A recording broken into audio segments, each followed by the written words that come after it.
episode of The Outlet. I'm Greg Bolden, the host, and I am sitting here today with Austin Cole. Austin is a sophomore here in high school. He has a pretty interesting story. His life has been kind of interesting from what he shared with me. So today we bring him onto the show and we get him to share that story. Austin, how you doing today? Good. How about yourself? I'm doing well. It's a nice weekend, end of the school year, That's right. And planning where I'm recording these for the summer. Right. So that's kind of fun too. I'm trying to figure out if I want to go to a business and do it in my own studio, figure that out. Okay. Yeah. So Austin, I normally ask everybody to start off this way. Mm-hmm. Tell us a little about Austin. I'm like, I wouldn't say I'm an average teenager. I'd say more of a house dweller, if that makes sense. I'm always inside. I've always loved music. Music's basically what's helped me out through life. Helps coping skill, helps me calm down. From there, I started playing guitar. And eventually started writing music, started piano recently, and that's pretty much my life. So you need music to help you calm down. Yeah. What type of calming down do you need? Just to isolate myself and forget everything that's going on. All right. Does that happen often? I'd say so, yeah. Okay. More so. So what type of music do you find calming? Some people listen to Beethoven. Are we listening to heavy metal to be calm? Yeah, we are. More like take me through. What do you listen to? It depends on what's going on, to be honest. It could be anywhere from, like 80s hair band, rock to, modern metal. Anywhere from there. Okay. And you said you recently took up piano? Yeah. All right. How's that going? Pretty good. Yeah. You playing like Mary Had a Little Lamb or? No. No? No, not at all. Have you learned how to play any songs? Fallout 4 theme song? No, I don't. Okay, well, I'm learning that. Okay. Just like little things like I'm Coming Home. Yep. I'm learning that. I'm learning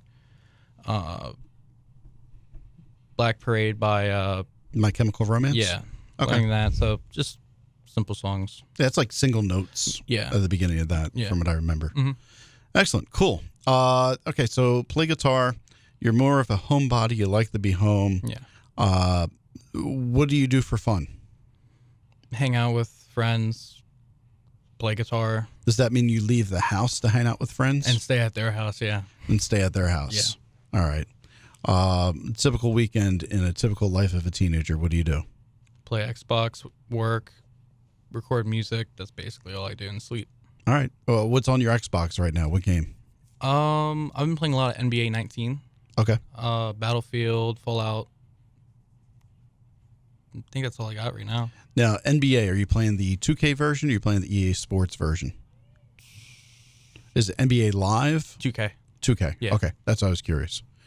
Okay. So you're a video game player, guitarist, and you need to chill out sometimes, and you listen to heavy metal to chill out. Right. I listen to heavy metal to like pump me up. Mm-hmm. So that's kind of a complete opposite of what I use it for. Well, what role has music had in your life? What has music helped you through? Just low points in my life, losing my dad when I was at the age of 7. That type of music reminds me of him, and that's one of the coping skills that it helps. That's how it helps me, cope with certain things I'm going through. And that's pretty much just what it does for me. That's why. So what did your dad listen to? 80s, so like Motley Crue, Kiss, Metallica, Rob Zombie.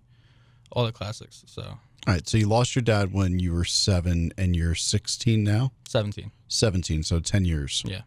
I'm doing the math here, right? Right. 2010, your dad passes. You're 7 years old, almost 8 years old, mm-hmm. born in 2002. Mm-hmm. Motley Crue is early 80s. Right. So was your dad older when he had you, or was your dad just stuck with music that he grew up with? He was, when I was born, I think he was early mid-30s. Okay. So yeah, I guess that makes sense. So that would put him, what year was he born in? 68. Oh yeah, he's right in that Motley Crue. Yeah, he had you later. Yeah, he was born in 68. I was going to say, because that makes a lot more sense. That would have put him in his 20s basically when Motley Crue was doing their thing. Right. All right, so that's definitely, you are probably pretty cultured on music. Yeah. Right? So Motley Crue helps you relax, makes you think of your dad. Yeah. All right. You have like favorite songs? By them or Yeah. just in general? Yeah. I mean, like, Girls, Girls, Girls, Kickstart My Heart, Wild Side, the classics. Right. Home Sweet Home, Smoking in a Boys Room. Is that what it is? I don't remember. Smoking in a Boys Room. That's all the ones I can name off the top of my head. Okay. So. I was just curious. All right. So take me through. Okay. So you lost your dad when you were 7. Right. How has that affected your school life? To be honest, I couldn't really tell you because I was still starting out school. I was in 1st grade, so All right. I wasn't necessarily a good child. I had to do kindergarten twice because of my behavior. Even in preschool, I wasn't a behaved child. So you had behavior stuff going on while your dad was still alive. Okay. I just didn't know better. Okay. How'd you find that out? Was it like mom tell you that later? It's like, oh, well, this is something, or were you aware of it? Of my behavior? Uh-huh. I didn't see anything wrong with it at the time, being, I'm like 4 or 5 years old. Right. I mean, like, but it's something, I just realized, being older. Like, oh, that makes sense. So tell me, what type of behaviors would you have done in kindergarten that would be not like a regular kindergartner? Oh, boy. So my older brother, David, he had, the original Xbox. He would always play Grand Theft Auto San Andreas. I would always watch him play it. And, like, one of the things is, like, when we're at recess, I, like, act like I'm cutting, kids' throats or something. In kindergarten? Yeah. 5 years old? Yeah. On playground, like, on the slide. Like, I'd have a kid sit on the slide. I sit behind him, do that, and push him down. And they say video games don't affect our youth. Oops. Wow. And I remember I don't remember who bought it, but I think I wouldn't say stole, but borrowed it from my cousin Riley. And it was for the PS2. I'm playing it, and then my dad, heard, I'm doing these things at school. I come home to play it. The disc is sitting in my, game tray, in 2. So he snapped it. No, your dad taught you. Yeah. But wait, you're playing that game at the age of 5? Yeah. 5. Right. Grand Theft Auto. Yes. And did your dad know that you had started playing the game? He didn't. I don't know if he knew what it was. Okay. Because, like I said, I'm pretty sure nobody bought it for me. Right. Because I guarantee he wouldn't have bought it for me. Because I'm pretty sure there's no way I'd ever let you play that. No, I'm like, and like, it's not like I knew how to do missions. I just walked around and, did whatever I could. So Killed people in the game. basically. Okay. So yeah, I can start to see where, yeah. Wow. Mom's in the picture? That's a little blurry. Okay. Were you living with dad? Yeah. So is it because at the time he lived in Newcastle, okay? and so I have very vivid so memories. Your parents are separated at that point? I don't know. You don't Because remember? I have very vivid memories. Like I remember one Christmas, having both them there. Right. I remember, coming out my room one time, saying, hey, mom, dad, like that's like one of the like only memories I have of them sitting next to each other, being together. Right. So and then eventually it's like I'm always with dad because he couldn't work. He was, he was hurt on the job. So where was he working? Construction. What happened? He took a hammer to the knee. It fell off the person's belt that was up top of him on the ladder next to him. Swung off, hit his knee. He fell off the ladder. This is all at the same time? No. Okay. He fell off. Actually, he fell off the ladder because of the knee, because his knee gave out. Okay. And this was all before I was born, too. So he has a back injury now, a knee injury. He won a lawsuit. He won both lawsuits. And then he hurt himself a couple of times, at home, because he was also a master carpenter. So, like, we had an above-ground pool. Mm-hmm. So probably, like, the height of this, like half the height of this room. And he built a deck. And he was leaning on, one of those plastic lawn chairs. And the railing gave away, and he fell all the way onto his back. And it was also a slant, so it was a lot farther of a fall than if he were to be, on the other side. Right. So that also messed up his back, too. That was also before I was born. Okay, wow. But so I was always with my father, and my mom was, either at work, and I was too young to understand if she was even together with him or if she was off doing her own thing. Okay. What I mean? But eventually your mom and your dad get separated? Yeah. And so are they separated when your dad passes? Yes. Okay. So it's somewhere between... They were separated like when I was like before school started. Like before kindergarten. Before preschool. Before preschool. Yeah. Okay. Or they were probably in that transition. All right. But you don't have any recollection of really what was going on and all that stuff? No, not at all. I was way too young. That's probably good. Yeah. Let the adults have their adult things, and kid can be a kid. Yeah, and like it got to the point where I asked a question to my dad, like, hey dad, who is this lady, who's sleeping here with you now? This is, obviously, of course, when my parents were divorced. Right. I remember this woman he was dating named Violet, and she was with him for like maybe a year or two, and it's crazy how, like a 5-year-old, 6-year-old kid can get so attached to somebody, over that time. Because the day that she moved out, I was devastated. Really? Yeah. And then I remember like a year later, my dad picks me up from my mom's and Violet's driving. And I was like, oh, I remember her. What happened to her? I have no idea. You never saw her again? No. The last time I saw her was when she was driving me and my dad downstate to where he was living at the time with his sister. Oh, wow. Yeah. That's interesting. So was there... children a lot of times will talk about, turmoil with divorce and like how that changed their household for them. Right. If you were living with dad and the divorce was early on in your life, right, did you experience any of that in your life? Did the divorce in any way affect your life? Did you recall? I've just, like I said, I feel like I was too young where I couldn't say if it has affected my life because that's what my life has always been. Okay. That's what I always remember it as. Okay. So I couldn't say that it has affected my life. Sure. All right. So you spend most of your time with your dad. Yeah. And that was in the beginning of the divorce. Eventually, my mom got priority custody, I guess what that would be. Okay. So I would only see my dad on the weekends. Okay. And my mom, So 5 days with your mom, 2 days with your dad? Right. Okay. And I would typically go to his house on a Friday. Right. And then leave on a Sunday. But at the time, I went to... It was either Colwick or McCullough for preschool, and then I went to one of the other schools that I just said for kindergarten. And then that's when my mom got me for the majority of the week, and that's when I started going to Richardson Park to do kindergarten again. So that's really blurry for you, which school you were at for what years? It was either Colwick or McCullough in Newcastle for preschool or kindergarten. Really? It's going to be either one. You don't remember? No. It's interesting to me. I mean, because I could tell you where I went to preschool. I can tell you what happened during the school day in preschool. I'm 40 years old, and I can go back. Right. I can tell you where I went to school. I do have one spot where I don't remember a lot, and that was in first grade. First grade, I feel like I showed up the first day. Mm-hmm. I remember my teacher, and then... Oh, I remember my first day of I first feel grade. like my mom came back and was like, school year's over. Oh. Yeah, like I don't have a lot from first grade in my mind. No, like but I at least know like where I went. Like I remember. That's why I'm curious. Like you don't remember preschool. This is the location. Yeah, either I went to kindergarten. Here's the location. Either I went to preschool at McCullough and Colwick, or I went to kindergarten at McCullough or Colwick. It was one or the other. Right. And they were in Newcastle. One of those schools aren't there anymore. I don't know about the other one. And so who was living in Newcastle? Was that my father? Your father. Yeah, and my great grandfather grew up in that house. My dad's father grew up in that house. My dad grew up in that house. And he wanted to raise me there too. And so your dad's there. Where's mom? Living with her new boyfriend. But whereabouts? Like still within the state, outside? Yeah, the state? still in the state. Okay. But once, I'm just geographically tying and once I had to redo kindergarten, that's when my mom got majority for me. Got me for majority a week. Right. And that's when I started doing kindergarten again in Richardson Park, and I finished my elementary years there. Okay. Went to HB for 6th, 7th, Stanton to finish up 8th, and then came here. HB 6th, 7th, and then you moved to Stanton. Yeah. We'll come back to that later.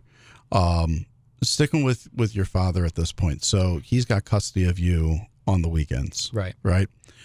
You're 5 through 7 years old, repeating now kindergarten, second time. Were you with your father leading up to when he passed, or?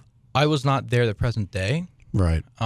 My mother wouldn't let me see him that weekend because they were going through some arguments. Let's put it plain. They were arguing. Sure. So I wasn't able to see him that weekend, and he was also having a lot of health problems too. He just recently had surgery leading up to his death. That's not what killed him, but it's tied in. Yeah, I mean, so the guy had a knee injury from on the work, Yeah. 2 lawsuits from injuries, fell off a ladder, back injury. That sounds like a lot of chronic pain. It is, yeah. Did he ever let that show in front of you? Yeah. He did? Yeah. What did that look like to you as a kid? It's like, having a 6-7-year-old mind, it's like you can't really comprehend that. It's like he's not doing well. He doesn't feel good. I wish I could do something, but I don't understand what he's gone through, and I can't understand it because I don't know what it feels like. Right. I can't, at that point in life, I haven't experienced anything that painful before or anything to match it up to. So that's just like dad's, not feeling good. He's hurting, that hurt him. Right. So did you have like a typical father-son catches, or was your dad? Oh, yeah. No, he would go the extra mile for me to do anything, regardless of what it was. I would come first. His back. I remember having coaches with him. 2 hours straight. Day by back to back, day by day. I'd spend my summers, the entire summers with him. Every day we'd do something together. We'd walk miles. Just spending time with each other. Sure. And his back was always hurting, but he would do the extra mile to do anything with me because I was his only kid. Right. So, and obviously the divorce really messed with him with depression, and he got hooked on painkillers, unfortunately, and that's due to his injury before I was even born. But he was draining the bank account. That's why they got divorced, and that's what also led to him losing the house because he. Draining the bank account to continue to buy painkillers was an addiction at that point, or from something just. He was finishing his prescribed painkillers early, right. and then needed more. Yeah. Okay. And that's not what killed him, but it was one of his his cons. But it's like that helped him with his depression, and like my Aunt Tammy, because he lived with his sister. That's he passed away in her house, and I'm always talking to her. I don't talk to her no more, but I'd always ask her, like, how did he act? What did he say? What are the things he did when after I left that house, to go back upstate with my mom? And she was like, he just went to his room, he cried nonstop. He would mope around. He was a different person versus when I was there. Like, my dad's name's Norman. She said, she didn't recognize my dad when I wasn't there, and then when I was there, he was actually Norman. He was himself. That's the happiest she would ever see him. And then when I'm not there, it's like totally different person. So definitely depression. Yeah. Depression, chronic pain. Mm-hmm. And like, that's the time back, he would do anything. He'd go that extra mile to do anything with me. Well, I mean, it's tough losing a parent. Yeah. I know, you and I know each other outside of this show. And I know you've talked about him with me before. How has losing your father affected, what are the things that you miss? And I know there's so much that you miss, but I'm like the memories, having that capability to, sit down and talk to that person, just having a father figure. I haven't had a father figure. You can never match somebody to your father. Right. That's impossible. You can look at somebody as your father, but like that's the closest I've ever gotten is, I have a father figure, but that's the closest I'm ever going to get to, having that figure in my life because I'm just not able to have that anymore. So I feel like that has affected my life versus if he wasn't to pass away, I honestly feel like I would be a totally different person quite honestly, I probably wouldn't even go to the school. I might be living with him now. Right. And he was downstate, right? Okay. So started in the Newcastle area, then he moved downstate. He lost the house.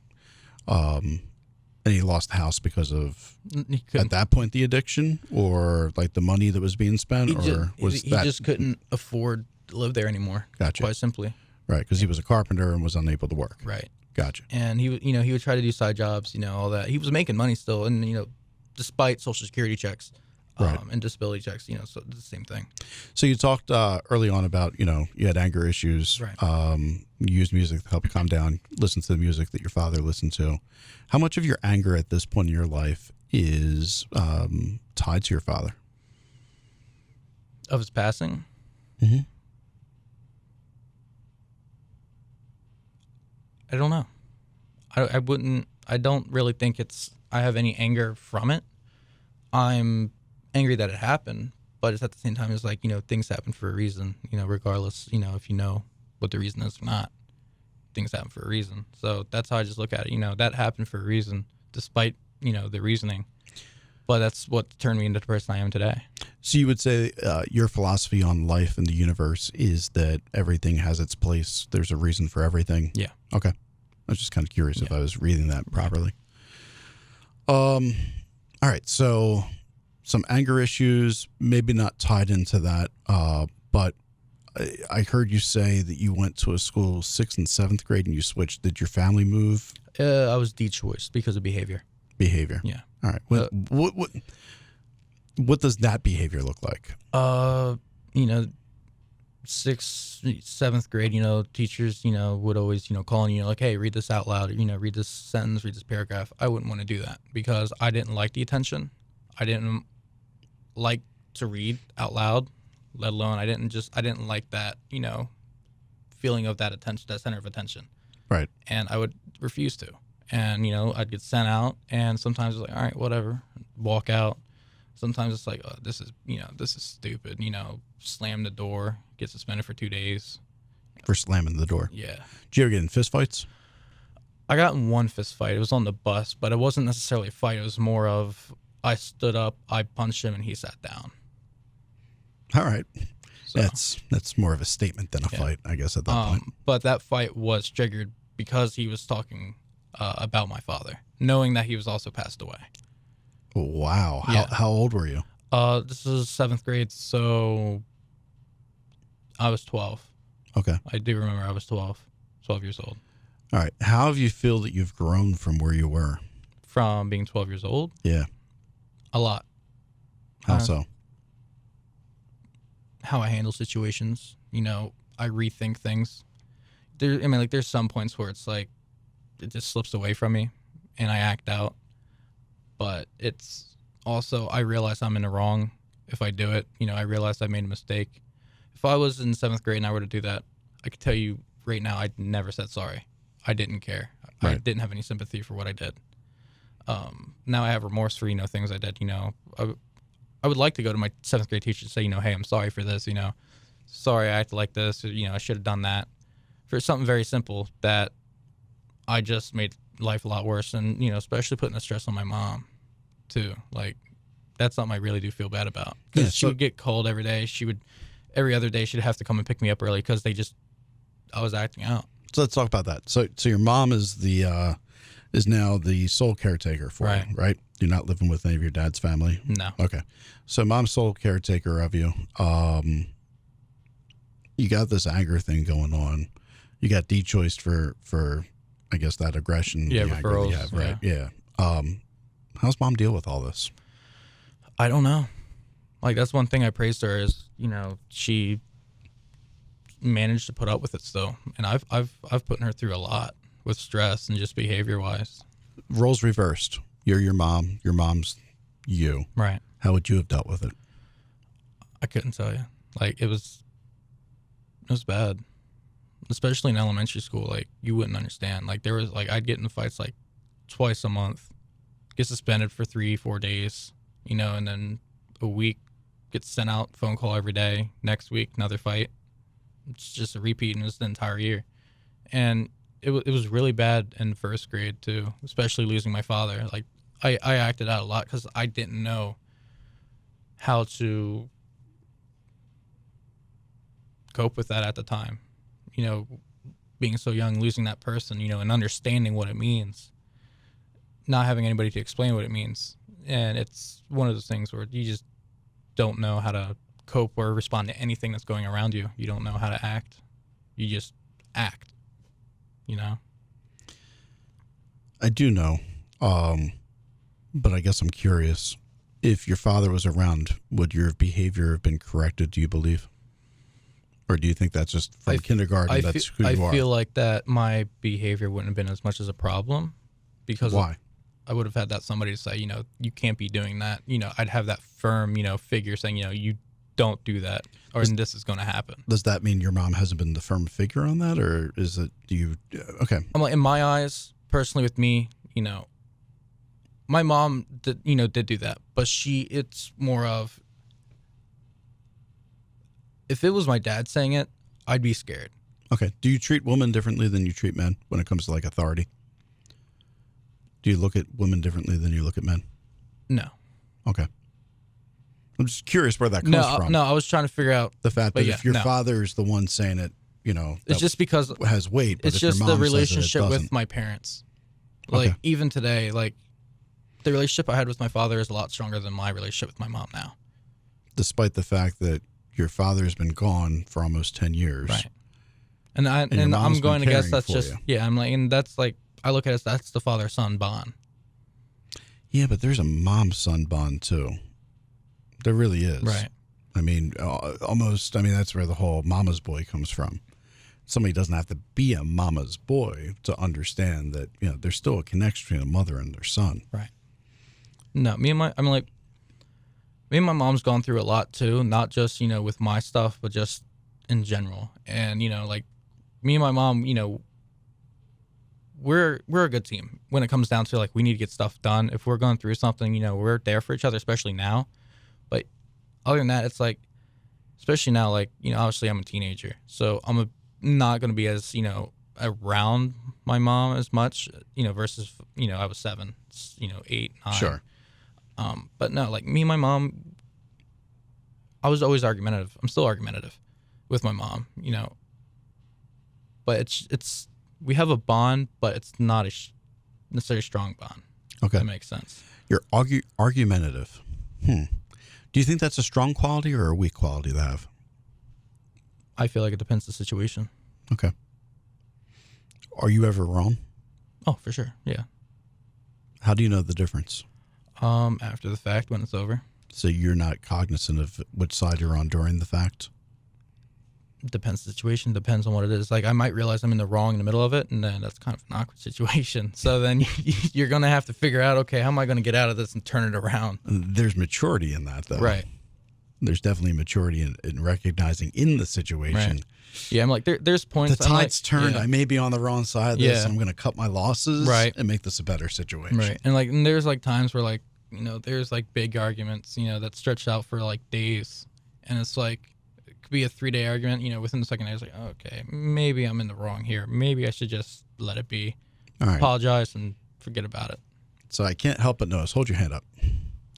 So my brother used to punch walls when he was angry and would get that same exact look in the puffy hand. Yeah. So obviously I'm going to go out on a limb and say that your anger issues have not subsided.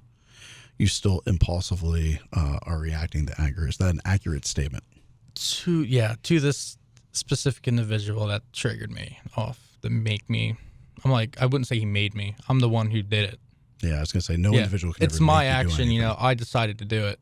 I'm the one who acted out on it. Does that make you feel better to be able to punch something? Like, is there a release in that? Like, why? Yeah. It's something I need to get out. And that's like,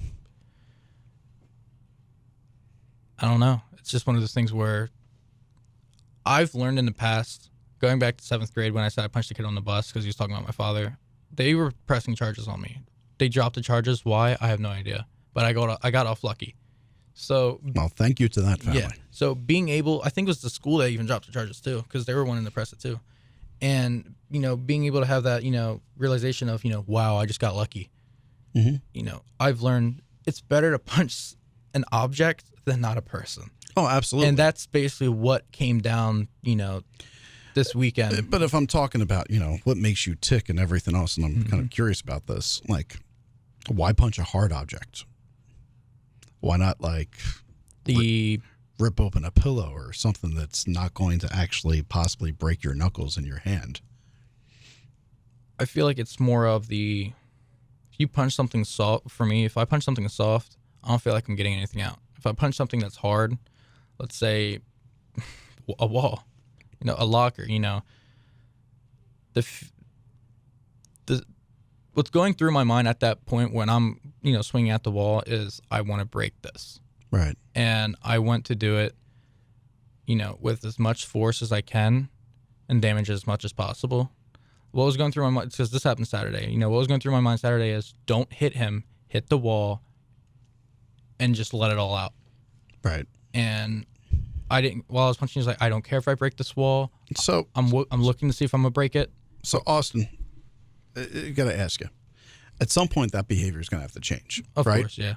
I mean, at some point, maturity's got to kick in and say, punching a wall in front of somebody may not be the best. Right. Do you want to have children someday? Yeah.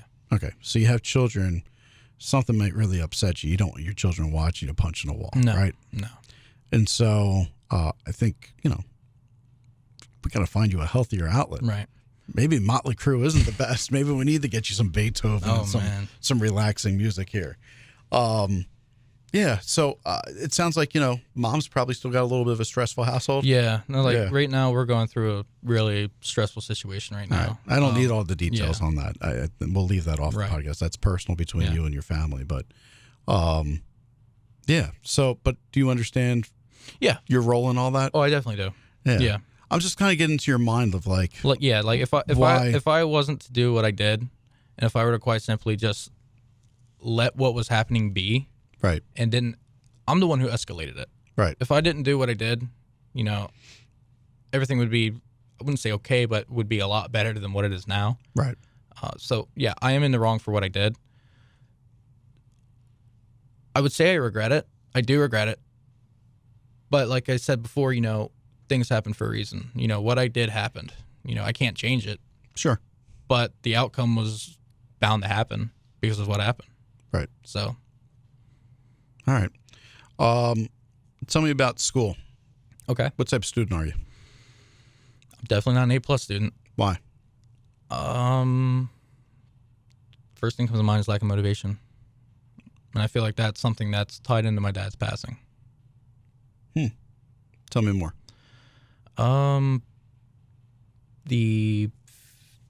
couldn't tell you what it feels like to have a dad. That's one thing, not having that, I don't know how to say it, more so of I can rely on you as a father versus, somebody that I'm just living with. I can depend on you, if I need something, if I'm in trouble, regardless of what type, I could depend on that person. I don't have that. And I feel like that's one thing that mentally drains me. And that's tying in with, self-confidence, motivation, lack of motivation, and all that. And that's also tying in, with me and my mom don't have a strong, relationship, but we have a good relationship. But it's still of like, I feel like I'm on my own. Mm-hmm. I've had to be that figure in my own life, especially growing up. I've had to learn things on my own. So I didn't have the father to say, hey, you can't do that. I had to learn that on my own. But if you have to learn a lot of things, I would imagine that's very self-motivating, because if you don't motivate yourself, nothing gets done. So where's the lack of motivation with school come in? Why? I don't know. Do you consider yourself that you're not an intelligent individual? No. Okay. So you acknowledge that you have intelligence then, but you're not a straight A student. No. What type of student are you? I wouldn't say bare minimum, but I'd say probably just above that. All right. So just above bare minimum, just below average. Okay. Is that what you're saying? Yeah, we'll go with that. So you think that you're like a D student, Yeah. C minus? D student, C minus, yeah. You realize that's like an interesting statement for somebody from a self-confidence standpoint to make about themselves. Is it? Yeah. I mean, I would never walk up and say, to a date for, obviously I'm not dating anymore, but when I was, I would never be like, tell me about yourself. Well, I'm a very below average individual. I kind of aim for a D, but you see, and a C minus. But if I can hit the C minus on this date, I would never say that really on a great. date, though. I would never say it on a date, though. But your actions. I'm going to have confidence if I'm going on a date. But your actions eventually become who you are, right? Okay. And so if you live your life one way every single day, a certain way, it's going to eventually affect the other parts of your life. Don't you think that's a true statement? Yeah. So, I mean, in the Army, they teach people to make their beds in a pristine way. Right. Because they need the utmost details on the battlefield. They don't just simply go, all right, everybody, wake up. Come down to the mess hall, get some food. Don't worry about your bed stay. You're just going to hop back in it. No. It's, all right, everybody, until every single person in this barrack has their bunk beds made and their beds made exactly the way it is and gets inspected. No one goes down to the mess hall and eats. And by the way, you only got 20 minutes. So hopefully you got food before all the food's out and we're running for the next 3 miles. Right. The mindset is I'm going to do things with perfection. And I think that when you meet a military person, you can normally tell if they are a military person. Oh, yeah. So if I meet somebody who sees themselves as below average, I'm going to start seeing that in other aspects of their life. Right. That's something you can control right now. Okay. Does that make sense? Yeah, no, it makes sense. Makes total sense. Right. So I get that, your father might have affected some things. Your mom sounds like, she's had to probably work extra hard to support you. Oh, yeah. Support her. Yeah. She understands that you've been grieving. She understands that entire thing, I'm sure. And she also wants what's best for you because no parent wakes up the day after their kid's born and goes, I can't wait to raise a kid that's going to fail out of school. Right. Or I can't wait to raise this kid who's going to be just below average. And I do think of that. Think of that. Every parent sitting there going, I want to raise my kid to be a straight A student, to become a doctor and change the world. And my mom even told me, the last time she was on the phone with my dad before he passed away, she made a promise to him saying, if Austin were to ever lose you, I promise you I'm going to raise him to be a good young man and make sure that he does graduate high school. And I promise you that. And that made me bust down in tears. Because it's not the fact of what was promised. It's the fact of I felt his love at that moment. I felt deep in my body what he was going through in that time. I felt his emotions hit me. And it felt like something I can't even explain. And I just busted down crying. And that's something, that I think of almost every day. And that's something that, that is one thing that I would say does motivate me to not give up. So you're a sophomore now. Mm-hmm. School year ends in a couple days. By the time people watch, the school year has ended, I'm sure. Right. Will you be a junior next year?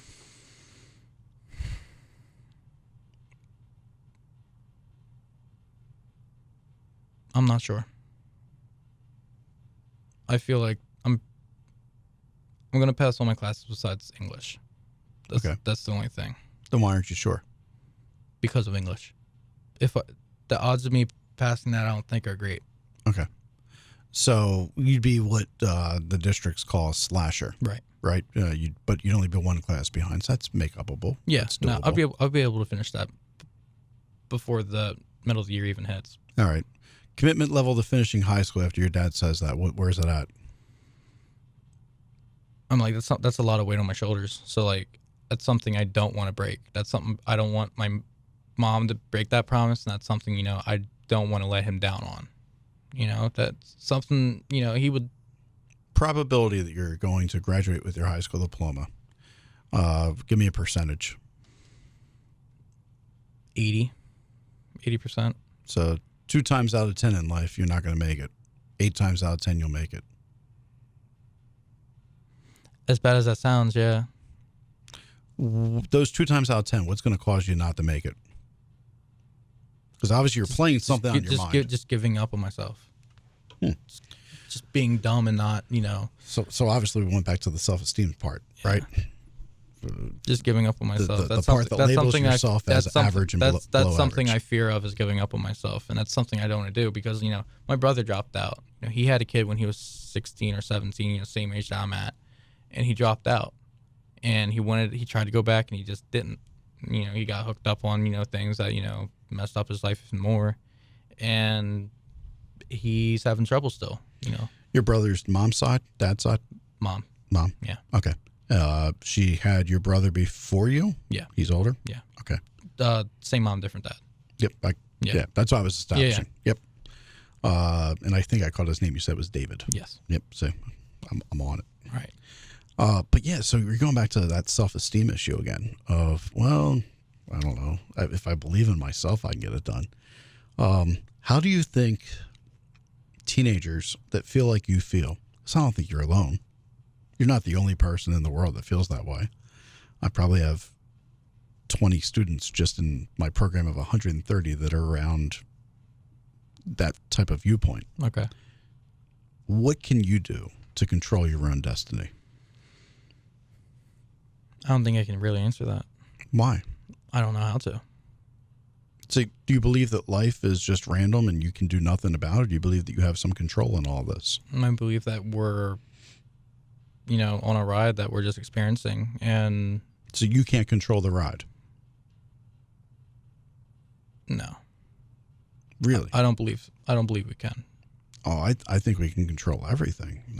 We'd be fundamentally opposed on that. Okay. I could choose right now to get up and walk out the door, turn the cameras off, and just end the interview and just walk and go home. Okay. But I could also say that was already going to happen. Maybe. We could say that you decided to do it, but that was already what was going to happen in the first place. So you wouldn't acknowledge that I had a choice to do that? No. Really? Yeah. That's odd. Is it? Yeah. So earlier we stated that I've identified your philosophy as one where everything has a purpose in life. Okay. Right? Yeah. But now you're taking away your ability to make a choice within that purpose. It's a choice that I wouldn't say it's a choice I made. Obviously, it's a choice I made, air quote, but it's more so of that choice I made was already decided. That's how I look at it. I'm okay. It's your philosophy, not Right. mine. And I'm not going to judge on your philosophy. If I were to use a metaphor, I'm having trouble understanding that. To use a metaphor, if it's a book, right? You're Right. reading a book. That character, from the beginning to the end, that's already written. That character is just experiencing it, and you're experiencing, the story with them. Who made the choices for that character? Well, obviously, would be the author. Correct. But in this case, I believe for it to be fate, to be destiny. So you don't believe you're the author of your own life? No. Wow. I feel like that I'm experiencing the unknown, and however we react to it is our reactions. We don't know. That's the part of it. That's why, life is, wouldn't say a joyride, but let alone a ride, So Dominic's in here right now producing, Yeah. making sure these cameras stay recording. Does Dominic author his own life, or is that all for... No, he doesn't author his own life. And so I don't author my own life. No. So the fact that we're having this conversation at this moment right now on these microphones was preordained. Yes. Everything happens for a reason. Because if this wasn't to happen, whatever happens after this, wouldn't happen. Because who am I to say, what would I be doing right now if we weren't having this conversation? That's the unknown. In your mind, then, wouldn't that just mean you can do whatever you want whenever you want it because that's just how it was predestined to be? If it was predestined to be, then yes. I don't know until it happens. Yeah, I'm kind of stuck on this. I don't know where to go with the interview as far as expanding on that. I'll just let the listeners and the viewers, I'm sure people will say, why didn't you ask them this as a follow-up? I just find it very interesting. Something makes me feel uncomfortable, I think, by you saying that I don't have authorship of my life. Because I felt like my entire life I've had authorship of. I've made some really drastic decisions in my life at times that have altered the entire course of my reality. Right. And I wonder sometimes, had I changed this decision A, B, or C, where would I be? It would lead up to a different path, but it would. But I think that was predetermined that you didn't take those paths. But I feel like I could have taken those paths. Didn't happen. But I could have. Did it happen? But I could have. That's besides the point, though. No, it's not. If you could have done it, why didn't you do it? It's a philosophical approach here. If I could have done it, why didn't I do it? Because at that moment in time, there were external forces, internal forces that made me go, I'm going to go down this path instead. That's all. I could have went to California. My first job could have been on Scrubs with my classmates. They went out to California. I stayed on the East Coast. You're telling me I had no choice in that matter. I'm telling you, I definitely had a choice in the matter. I made a collective choice. My girlfriend was out here at the time. I didn't want to go to California. If you were to go my parents also didn't want me to leave Delaware. So there was that whole part of, they're like, if you leave us, go to California, we're not going to be around to help. If you need anything, you form a family, we're still going to be here. And there's a little bit of guilt, I think, from there, but that's them authoring their own reality. And yeah, I'm struggling with that. Well, if you were to go to California, how would your life be right now? Would we be having this conversation? I don't know. Maybe I go out to California and, 2 weeks later, I'm no longer needed and I wind up back on the East Coast. I don't know. Do you feel like you would have missed the chances you would have missed or that you could have had? Yeah, I mean, I definitely miss chances, but like, I don't dwell on it. Like, because there's nothing that bothers me about it. Because, okay, so then let's say one of those opportunities. Let's say you can go take a flight right now. Sure. Okay. If you were to stay here instead of taking that flight, let's say you buy a lottery ticket, okay? Mm-hmm. You win that lottery. Okay. However much money that is. If you were to take that flight, that would have never happened. So that wasn't meant to be. It was meant to be for somebody else to get it. So you believe in serendipity? Elaborate on that. The universe just conspires and everything happens serendipitously. Like, it's just like, hey, two people meet, fall in love. That was meant to be. It was serendipitous. Yeah. It's not like, hey, if that person didn't get up the courage to actually go talk to that person. Yeah, and then their life would have been different. Okay. It wouldn't, what is today, it wouldn't be what it would be, if that makes sense. How does that worldview shape your behavior? It just doesn't. I don't think it does. It's just it's normal to me. So you were predestined to almost break your hand this weekend. It was meant to happen. Why was it meant to happen? I don't know. It happened.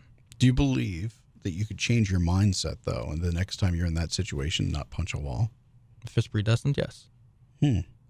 So do you believe that you could talk yourself into believing something's predestined? If that's predestined, then yes. Yeah, I think it is. So what I'm hearing is like, you got all this like self-confidence stuff going on, but I also hear that you feel like you're predestined into it. Is that an accurate statement? Say that statement one more time. Sure. You got all this like negative self-esteem stuff that I'm a below average individual when it comes to academics, that, I've struggled with this, and this, right? And you've made even comments about how you don't see yourself. Yeah. If you were to talk kinder to yourself, if you were to change the mindset and say, well, you know what? I'm going to just write this down. I will not punch a wall next time. And I'm going to continue to tell myself that. Do you believe then it changes your predestination? Or do you believe me by putting this in, this was part of that predestination to get you to do that? I mean, whatever works. Then I'm like, that would look, you could look at that as being an influence. I wouldn't say things are influenced by predestined things. If it's already predestined, that's set for you to experience. Okay. If I were to punch a wall, 2 months from now, that was already decided. I had what I was going to say, and I don't remember what it was, but it's more so of you cannot change or alter an outcome. You could say you can, but that was already, you were destined to change. Right. You're to think that you're changed the outcome, but that was already decided. You might have thought that, okay, I'm going down this road. No, I take this road, and that was already, predetermined. Okay, I'm not going to hunt up on it more. I just find it to be, it's an interesting philosophical argument that I guess we could continue, but it probably wouldn't serve too much. Yeah, probably wouldn't serve too much to continue on the conversation down this road. All right. Where do you see yourself in 5 years? Outside of marking the 5-year anniversary that I asked you this question, because I know that's really important. Probably thinking back on this moment. No, I don't know. Honestly, there's, I want to move to West Virginia. There's times where, maybe I should stay here. Maybe I have more chances here than I do out there. Or maybe I'll, be able to do something more out there. It's one of the things that I always think about too. I was thinking about it all day yesterday. Okay, you told people you're moving to West Virginia back in April. What happened? That was another issue with me and my mom. Me and her were going through things, and it was my birthday was coming up, so I decided to come home for my birthday. Spend it with friends, relax, and finish up the school year. And then things resolved with me and my mom, and I'm not planning on it any soon. Possibly when I graduate, but I still haven't decided yet. Where would you stay? Probably move in with my cousin Jonathan and split rent with him. Does he know that? Yeah. Okay. Just curious if you had a conversation about that. All right. So 5 years from now, if possibly living in West Virginia, what are you doing with your life? You working? You playing music? What have you taken up at this point? I want to be a music producer. I want to be a musician. I already write music. I already record. Yeah, I hear the job market in West Virginia for music producers. Oh my God, people are just flying in there to record music. All right, there's a lot of sarcasm there. Sorry about I definitely that. know that. No. But so you see where I'm going with that. Yeah, no, yeah. And that's why I'm saying I haven't decided yet if I have more chances here than I do out there. Oh, so you're going to decide that? It's not predestined? If I decide that, that's what predestined. I'm going to knock it. You're going to knock me out? I'm going to knock you out. Oh, there's the anger. There it is. Please don't punch my desk or punch my computer screen. No, that's all good. I can't do it. I'm disabled. Well, you did it to yourself. Sure. All right. No. But no. When I say I decide, that's natural to say. I can't say when fate decides. I could say that, but then you're going to look at me like... No, I think it's inconsistent. You think so? I think you need to say when fate decides. Because if you say when I decide, I don't know when I get there, that's completely contradicting the entire 10-minute long conversation we just had. No, I get that. But it's not consistent. Okay, so then when fate decides whether I'm where I'm going to go, then that's what happens. And that's not a consistent statement either. No, but I'm going to challenge you on this. Okay. It's not a consistent statement either because you're now saying fate needs to decide, but you've already told me it's predestined. Can I just get a check on this? Like, Dominic. Am I making sense here, yes or no? Dominic shakes his head yes. I just want to make sure I'm making sense I'm agreeing with what you're saying. All right. I'm not saying you're wrong. Yeah, language is important. That is important, yeah. It's very important in order to make that decision in what's going on. Right. All right. So that's why I feel like this philosophy that you have is so interesting because it can really speak to so much else. All right.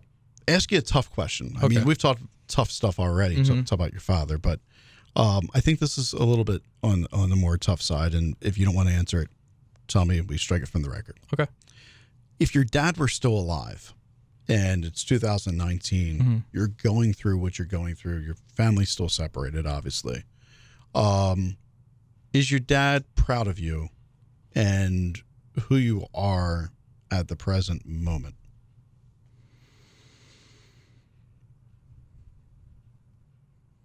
I would say that he's not proud of the choices that I've done in the past. I know he wouldn't be proud with my performance in school. Probably not. Okay. And if it was my kid, I wouldn't be proud either. But you were predestined to be here. Right. Keep mocking me. No, I mean, I'm not trying to mock you. I'm just going back. So if you can acknowledge that your father wouldn't be there, but you've also stated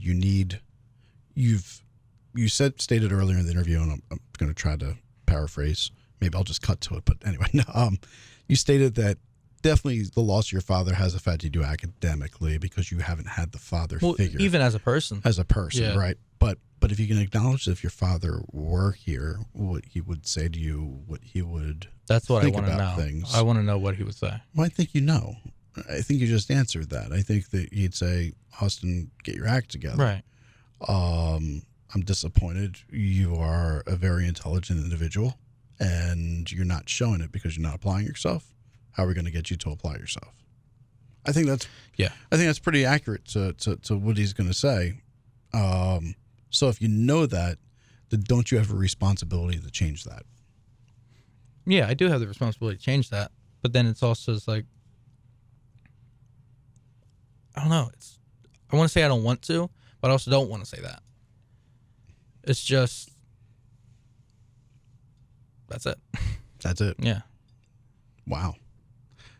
And that's just how life's always been for me. So accepting of lack of success. I succeed in, you know, my own things, you know, strong, you know, I have strong suits. Everybody has their own strong suits. Tell me some. Guitar, music.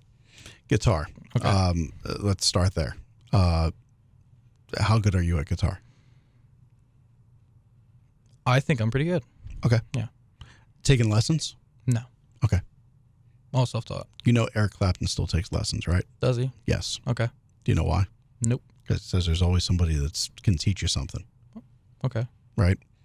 Are you going to be a above average guitarist, an average guitarist, or below average guitarist by the time 10 years goes by? Probably above average. And how are you going to get there? Just keep playing. Teaching yourself. I'm like, I pick things up from people too. I'm like, there's times where, you know, I sit down with other people. Right. You know. Are you reading music now? No. That's something I want to learn. Okay. Especially with piano. So you realize that there's a place for you to go still to be better. My concern is you're telling me your philosophy, you're telling me your motivation, your drive. My concern is you're going to say, I'm all I need. I can teach this and I can pick up some stuff from other people, rather than I got to really work at this and I got to put blood, sweat, and tears into this until I'm awesome. Because there's going to be people playing circles around you if you don't do that. Yeah. And like, and there's times where like I'll come across somebody like, okay, yeah, I can't do that. I wish I could do that. You know, and then I'll try to learn off them. I'll, you know, ask them, you know, hey, can you teach me how to do that? Or, you know, can you help me with that?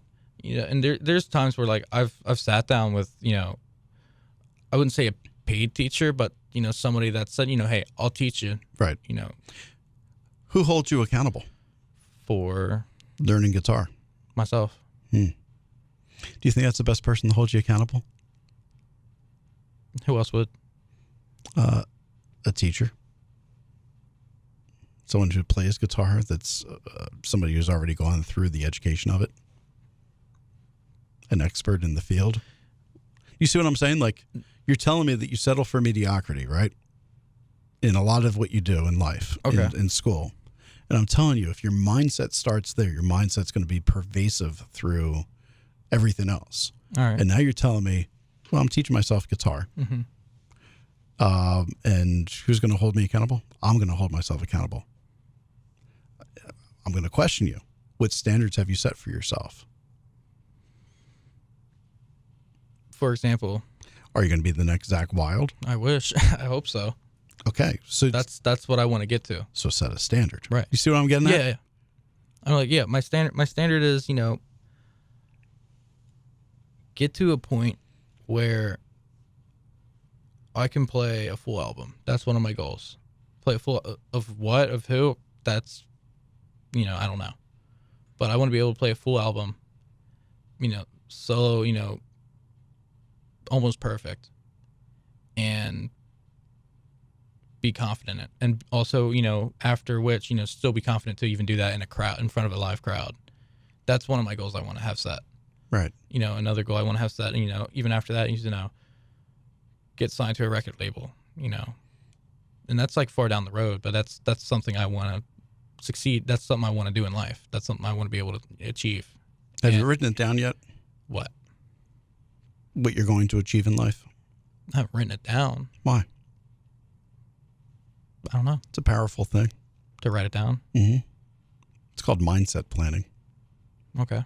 It changes your mindset. So when you say, this is what I'm going to have accomplished by the end of the year, this is what I'm going to have accomplished at the end of my life, whatever it is, when you put the pen to the paper and you actually physically write, I'm not talking even about typing, I'm saying you physically write it. You're writing it into reality in some respects. Okay. It's kind of a neat thing. I could see. Yeah. It's like, not like this is my wish list. It's not a bucket list. It's, by the end of this year, I'm going to have produced, 10 outlet episodes. Right? I don't know. I'm just giving you an example. When I look at that and I'm in July and I haven't produced one, I go, wow, I still have 10 to produce. I got to get on this. Right. But then it also looks really cool with at the end of the year, I go, wow, I got that done. I did 20 of them. Right. Wow, look where it went. And I have been doing this now, but this was actually in my mindset planning this year. Was it? Was to create. At what point did you put it down? I put this down in January Okay. that I was going to create an avenue for students, a podcast, and create a scholarship foundation through it. Okay. And I had that the scholarship foundation was going to become successful by the end of the year. Mm-hmm. I don't know. I hope it does. Okay. Right now I get $4 a month from Patreon. Hopefully people see this episode and they go, hey, this is providing good scholarship opportunities for students like yourself and others that appear on it and help support the show. But I don't know if that's going to happen. But mindset planning, I'm writing it into reality. Okay. There it is. Yeah. So teaching you how to write something into reality. Okay. I think And it makes sense. it's a cool skill to have. Yeah. So you're good at guitar. What was the other things you're going to say? I mean, 2K. No. no, I mean, I want to learn. Another thing is, I want to learn how to read music, sheet music. And Okay. that's also tying with piano, since I just recently picked up piano like maybe Right. a month ago. And, learning how to play songs and not knowing how to read sheet music is really hard. Mm. So, and, watching The old joke. How do you get a guitarist to stop playing? Put sheet music in front of them. So that's one of my other goals I want to be able to do is read sheet music. So if I'm able to do that, I feel like I'm going to be more fluent. Obviously, I'm going to be more fluent in piano. And then that definitely feel like it's going to also carry through with, also just the theory of, writing things, of notes. Let's shift gears real quickly because we're starting to run down on time. All right. But I want to ask you, how do you relate to other teenagers? I don't really like to think like that. I don't like to relate myself to other teenagers. Why? You are one. Yeah. So, you mean you don't feel there's a relation? I don't like there's relations, but I don't think of me and him are alike. Like, I don't think it's like... Well, I don't think anyone's ever like another person. I'm just going, your agreeableness to other teenagers. Okay. Agreeableness meaning, do you get along with people your age? Yeah. Okay. Yeah. Do you think other people get along with you? For the most part, yeah. Okay. It's a curiosity question, just because of the mindset stuff. I'm just kind of curious where all that is. Right. 80% chance you're graduating in 4 years? Is that what you're setting your odds at? Listeners, pick the over-under. Will Austin graduate in 4 years or not? He's setting the odds at... 2 years. He's setting the odds at 80-20. 2 more years and then you'll be done. Hopefully. Hopefully. No, I'll be done. That way I don't have to call you 5 or 6 or 7 and give you a nickname until you're 21. I'm not going to have the 8-year plan. That's good, because most people, when they're on the 8-year plan, it means they went to college, not they finished high school. That'd be bad. Yeah. All right, some lightning stuff real quick to end. Okay. So number one problem facing teenagers today is... Depression. The biggest thing that adults don't realize about teenagers is... Depression. Yeah. Wow. A personal struggle that you have or something, not even a personal struggle, something in your life that no one else would know about you by looking from an exterior that you wish people would understand about you. Oh, that's a good one. That's a good question. I know it's a good question. That's why I host the show. No, something I wish people would understand more about myself. Yep. If you could wave a wand and say, there, everybody understands this about myself now, what would it be? Just how I am. Just what goes through my mind. What I go through. I'm not going to say, I go through more than you or more than anybody else. But, I wish people would understand the things that I cope with, the things I go through, and what it has done to me, and why I am who I am today, and what makes me me. And at the end of all this wild ride, we die. Right. What do you believe happens? You just don't know it. That's the ultimate unknown. You don't know what happens until it happens. Just curious, your personal. No, I used to have different beliefs too. I used to believe, you have afterlife, there's heaven, there's hell. Now it's more so, it's I don't know. Who am I to say?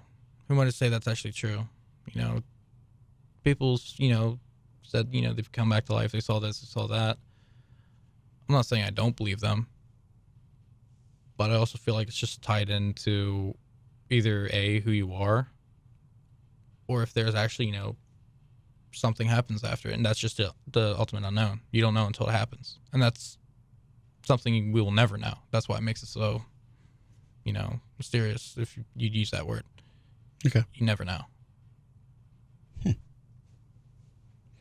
And then last but not least, you get to shape the world any way that you want to shape it. Okay.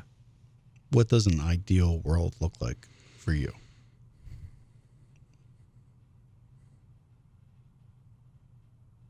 I don't know. That's something, just everybody being able to get along for once. Everybody see eye to eye. Everybody, you know, not being so sensitive to things that, you know, people weren't sensitive, you know, 10, 20 years ago. You know, why do people need to be so offended by even simple things, you know, that not even might have any effect towards them or any relations to them? I feel like that the world is being kept from reality versus, hey, you know, this is reality. This is what you're going to grow up to, versus, oh, this isn't okay. You know, make people shape your life, or make people shape themselves to you. All right. And that's something I feel like is a big issue in society is, you know, you want me to mold myself into something that fits for you. It's a very selfish view of society. Yeah. So that's what I feel like society is, you know. We're not accepting of you until you mold yourself into what we are or what I like. Right. And I feel like that if the world wasn't like that, we would get along a lot more and we'd be more accepting. All right. Final word. What do you want to tell people? Stay in school. Stay in school. Stay in school. Sorry goes a long ways, and always be open-minded to everything, even if you don't agree with it. So. All right, everybody. All right. That is Austin. Austin, thanks for giving us an hour of your time. Thank you. And you get to say the magic words. Drop the beat.